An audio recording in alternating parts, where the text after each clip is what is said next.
Gozaimasu, bienvenue sur votre chaîne de rediffusion préférée. Je sais que beaucoup de personnes qui regardent cette chaîne, mais aussi mes autres chaînes, eh bien, ils veulent partir au Japon pendant 10 jours sur les dates de leur choix. Eh bien, c'est exactement le lot à gagner sur le nouveau concours Oni. Effectivement, pour toute commande de ce hoodie fait en collaboration avec l'artiste Nogi, je tiens à dire aussi que c'est la personne qui a fait ce QB qui est à l'arrière, eh bien, vous avez une participation au concours pour gagner un voyage au Japon. Billets d'avion inclus, frais d'hôtel pendant 10 jours inclus, et tout ça sur les dates de votre choix. On parle pas assez du hoodie, mais il est quand même très beau. Et d'ailleurs, un hoodie, c'est une participation, et donc 2 hoodies, c'est 2 participations, ainsi de suite. C'est disponible dès maintenant tout de suite avec le lien dans la description et ne traînez pas trop parce que les quantités forcément elles sont limitées. Par contre là actuellement il fait 38 degrés au Japon, je peux pas mettre la clim à cause du son, je vais me changer et je reviens.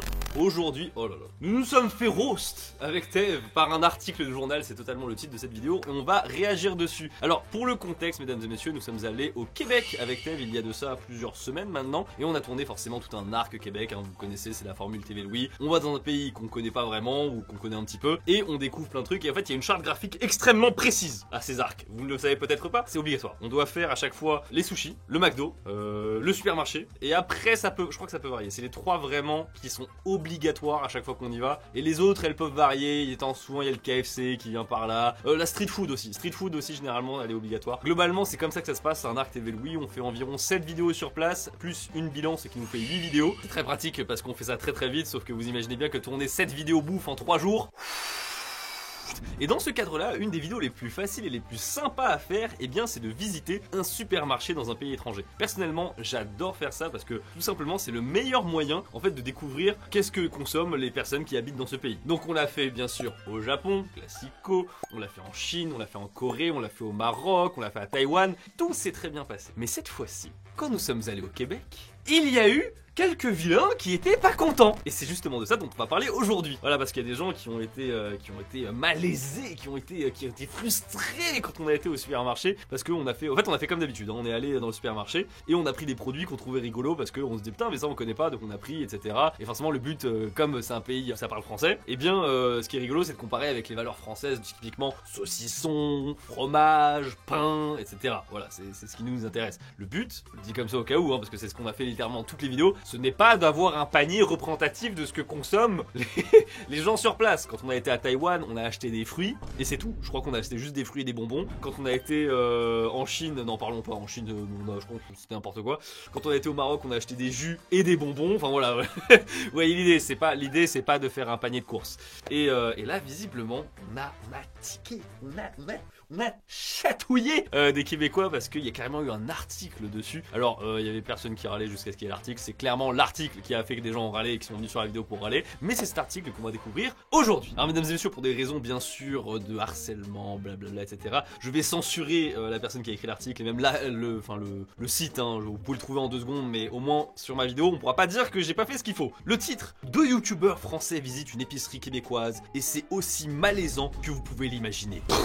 Un peu long ton titre, mais le mot malaisant est bien. Je juge ton titre, exactement. Le mot malaisant est pas mal. 2 créateurs de vidéos originaires de la France ont eu l'idée pas si originale que ça de visiter une épicerie québécoise et de commenter les différences avec ce à quoi ils sont habitués. Et c'est faux! Et c'est déjà faux! Une ligne! Il t'aura fallu une ligne pour dire de la merde, putain! Ah, ça c'est de la recherche journaliste. Je titille, c'est rien. 2 créateurs originaires de la France. Alors moi oui, mais Tev, où habite-t-il? Dites-le avec moi dans les commentaires. Alors c'est vrai qu'on pourrait magouiller en disant qu'on est originaire en mode c'est notre pays d'origine, on est né là-bas. Ok.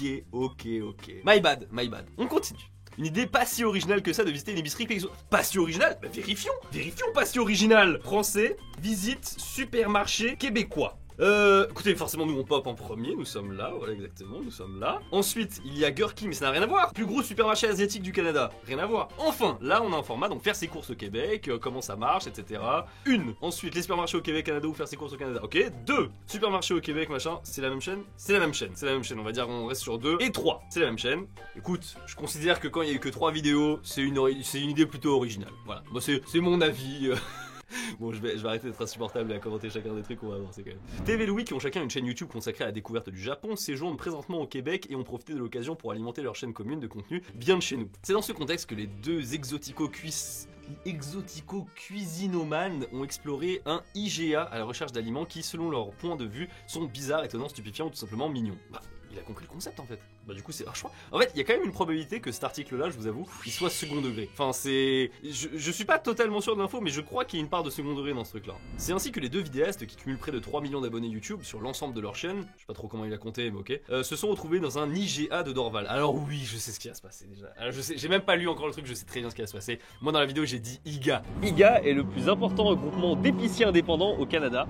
Mais je me doutais que ça se prononçait pas comme ça, mais je me suis dit c'est drôle de dire ça comme ça. Je vais dire IGA. Donc voilà, j'ai dit IGA. Et ils me disent quoi? Donc première observation, dans leur vidéo de près de 20 minutes, ils prononcent tout le long le nom IGA, comme si c'était un mot comme TI, enfin voilà, TIGA, admettons. Et non comme un sigle EIGA en lettres séparées. Ça en dit long sur le degré de préparation. Oh, ça me roast déjà.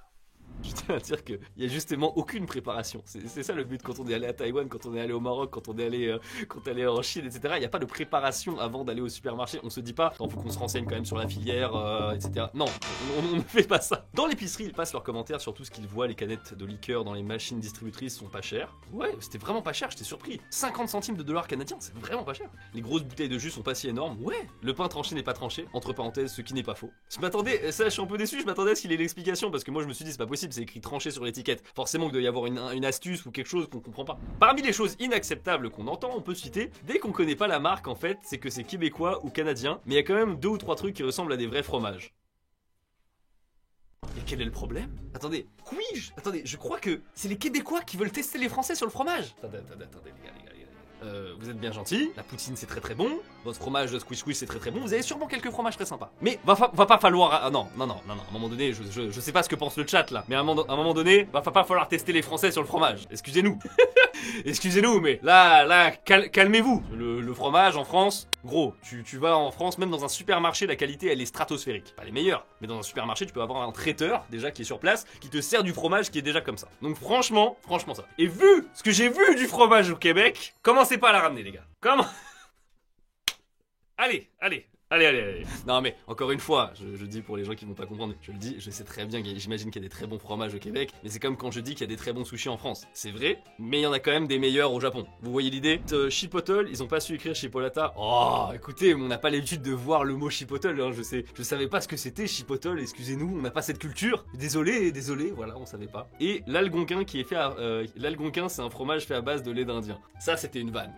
Alors ça, j'ai compris un truc, ça, je tiens du coup à rectifier parce que c'était elle qui avait dit ça. Mais nous, effectivement, on n'est pas éduqué à ça en France, de savoir que on ne dit pas indien, il faut dire autochtone. Il y a pas de, on n'a pas le droit, c'est voilà, il y a des mots comme ça on n'a pas le droit de dire et on n'était pas au courant, on savait pas, donc ça au moins maintenant on le sait. Et effectivement, on n'aurait pas dû dire indien, on aurait dû dire autochtone. Et c'était la vanne, tu vois, parce que c'était écrit fromage entre guillemets. Il y avait quelqu'un avec, vous savez, là une sorte de chapeau de plume, etc. Et il était en sorte de, voilà, c'était les vêtements traditionnels autochtones, on va dire ça comme ça. Et forcément, c'était la vanne. On en a fait 50 millions des vannes comme ça. Donc bon, ça déjà, je commence à sentir que la personne qui a écrit l'article, tu vois là, elle est tiki comme ça là, elle veut piquer. Mais le blasphème suprême survient quand Eve dit wow, ça c'est les trucs horribles, ça là c'est les pires trucs que tu peux avoir, tout en brandissant une boîte de Bilo log de vachon.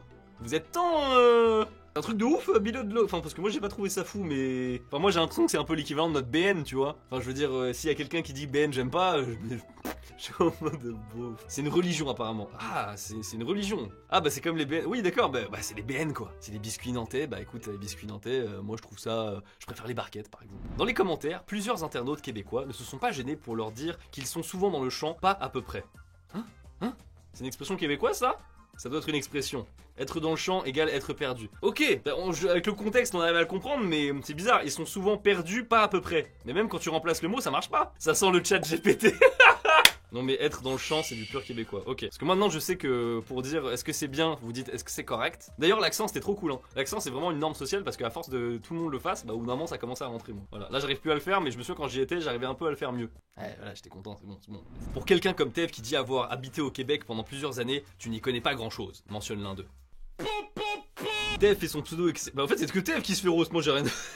Moi j'ai rien à me reprocher en fait. Moi je suis sage comme une image, j'ai absolument rien sur moi. Tev fait son pseudo expert québécois mais en vrai il s'y connaît vraiment très peu et c'est flagrant pour tous les Québécois qui regardent. Écrit un autre usager de YouTube. Alors vous savez à quoi ça me fait penser ça? Vous savez à quoi ça me fait penser? Ça me fait beaucoup penser aux commentaires qu'il y a quand moi je dis que je consomme ça en France ou que c'est pas en France, etc. Parce qu'en fait faut bien se rendre compte qu'il y a plein de réalités différentes. Votre réalité n'est pas la réalité des autres. Vous voyez, et ça c'est un truc, je m'efforce de l'expliquer mais c'est très dur à expliquer. compliqué. En France, tout le monde est conscient que bah si vous êtes français, vous êtes bien d'accord pour dire que bah ça se trouve votre voisin il a un mode de vie complètement différent du vôtre. Ça se trouve, je sais pas, les gens qui habitent dans la région PACA, ils font un truc complètement différent alors que eux ils font voilà, tout le monde a des réalités différentes alors qu'on est tous en France. C'est exactement la même chose partout dans le monde. C'est-à-dire que c'est pas parce que vous, entre guillemets, en tant que Québécois, voilà, vous achetez des produits que tous les Québécois vont les acheter. Alors il y a certains trucs qui sont communs, etc. Tu vois, quand tu parles du camembert président en France, tout le monde connaît. Tout le monde n'achète pas, mais tout le monde connaît. Voilà. Chez les expats français ou même étrangers qui arrivent au Japon ou même dans d'autres pays, j'imagine,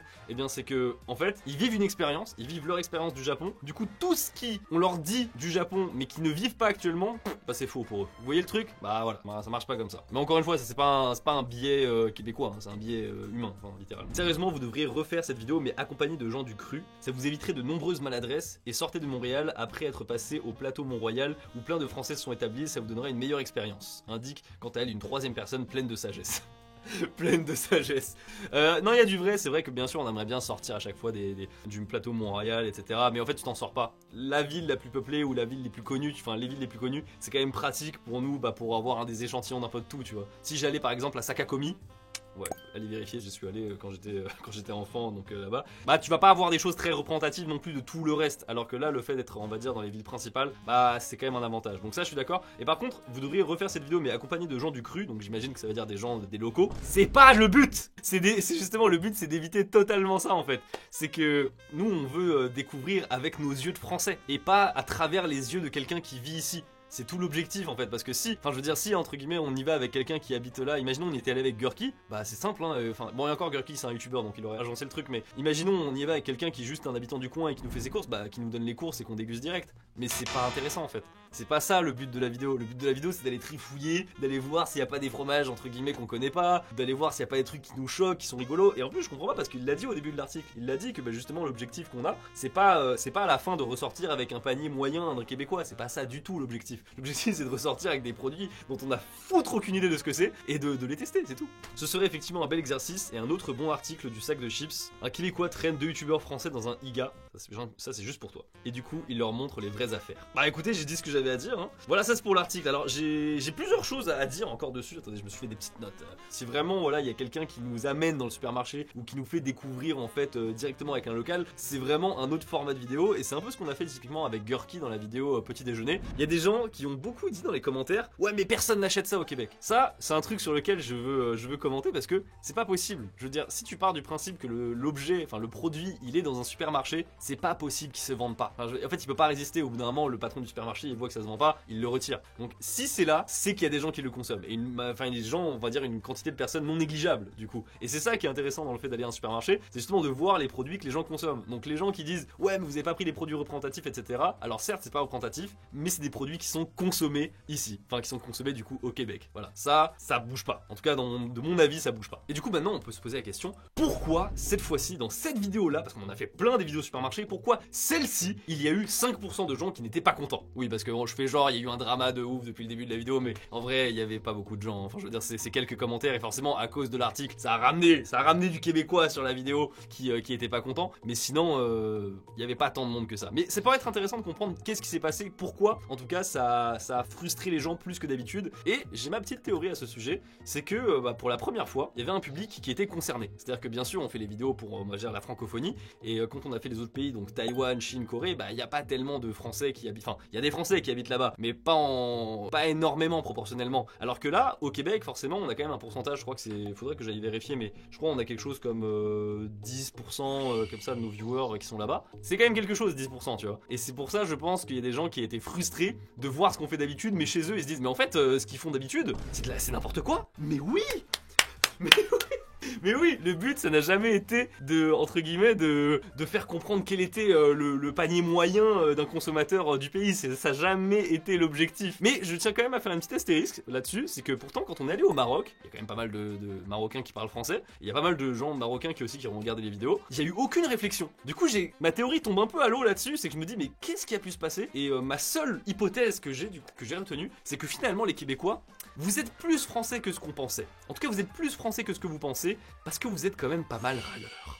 Je sais que c'est pas représentatif du tout de tous les Québécois, hein. Je sais qu'il y en a qui l'ont pris avec humour, je sais très bien la grande majorité l'ont pris avec humour. Et franchement, quand on a un saucisson qui ressemble à ça, et qu'on ose appeler ça Rosette de Lyon, Eh, franchement, c'est à deux doigts que on fasse pas un article sur un journal français qui dise regardez comment ils osent appeler ça une rosette de lion. Sur ce, bah écoutez, merci beaucoup d'avoir regardé la vidéo, merci beaucoup à tous les Québécois d'avoir suivi cette vidéo. Bien sûr, j'ai toujours un doute si c'est l'article, en fait, je pense qu'il est un peu second degré, tu vois, il est là aussi pour faire parler de nous, faire parler de lui, etc. Donc voilà, finalement, je le remercie parce que ça m'a permis de faire cette vidéo. Sur ce, n'hésitez pas à lâcher un pouce bleu et à vous abonner, je vous dis à la prochaine. Tchuss. Et bien sûr, n'oubliez pas le concours qui est avec le lien dans la description. Giga concours.